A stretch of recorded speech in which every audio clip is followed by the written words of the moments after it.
Bonjour, bienvenue chez Sérénitarn. Je m'appelle Christine Cazel, je suis la présidente de Sérénitarn, qui est une association loi 1901.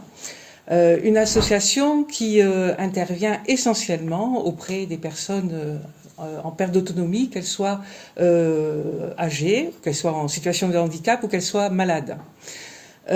Sérénitarn, c'est une association qui a été le résultat d'une fusion de 3 associations qui se sont retrouvées parce qu'elles portaient les mêmes valeurs. Des valeurs qui nous sont chères à tous, c'est-à-dire que nous souhaitons que chacun ait le droit de pouvoir vivre à domicile dans les meilleures conditions possibles. En termes de services, nous avons donc principalement un service d'aide et d'accompagnement à domicile, c'est notre cœur de métier. Nous avons toute une plateforme d'autres services qui viennent enrichir. Nous avons des services, un pôle répit qui s'adresse aux aidants, c'est-à-dire aux personnes qui sont à domicile avec des personnes fragiles. Nous avons des services de prévention. Nous intervenons aussi plus globalement auprès de la famille avec un relais d'assistante maternelle. Nous avons comme service des services qui sont beaucoup plus techniques, qui sont du repâchage, du petit bricolage, du jardinage. On peut ajouter comme service celui de la téléassistance, qui est un service qui est très très important pour les personnes en perte d'autonomie, et c'est quelque chose que l'on installe et que l'on suit à domicile. Donc bonjour, je me présente André, je suis employé à domicile à l'agence de Castres de Sérénitarn. Ça va bientôt faire 2 ans que j'y suis. Du coup, j'ai commencé mes études sur un bac pro électrotechnique. Voilà. Donc suite à ça, je me suis perfectionné sur un BAPAT. J'ai passé mon brevet de secourisme, parce qu'il le fallait sur le métier. J'ai fait ça pendant 3-4 ans à peu près. Et je me suis lancé dans l'aide à domicile, voilà, pour découvrir un autre public avec les personnes âgées. Au début, quand je me suis lancé dans le métier, j'avais beaucoup de préjugés par rapport à tout ça. Je pensais vraiment que c'était un métier où il fallait faire vraiment de l'entretien du logement et toutes les tâches au quotidien, quoi, pour aider la personne.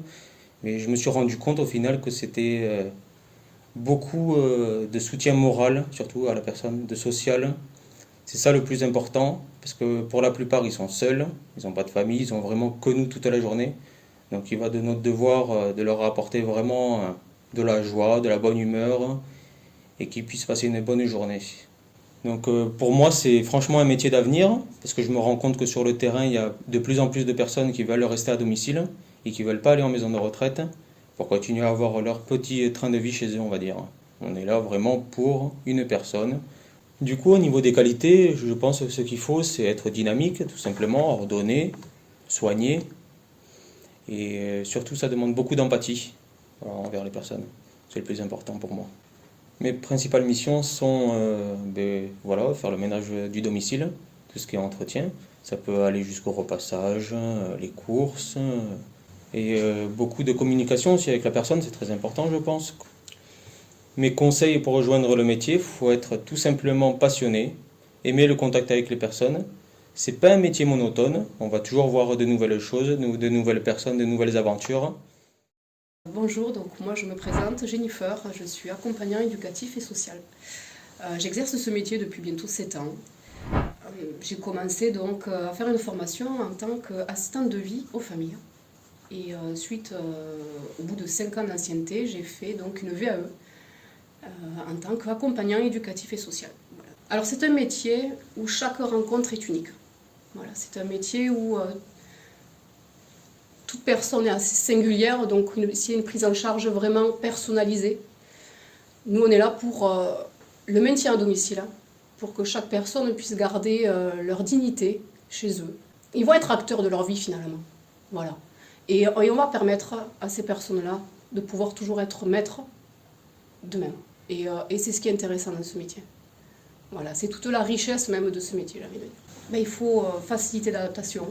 Parce qu'effectivement, comme je vous l'ai dit, chaque personne est singulière, donc il faut pouvoir s'adapter très rapidement d'une situation à une autre. Preuve d'écoute, preuve d'initiative, parce qu'aucune journée se ressemble, donc il faut faire preuve d'initiative.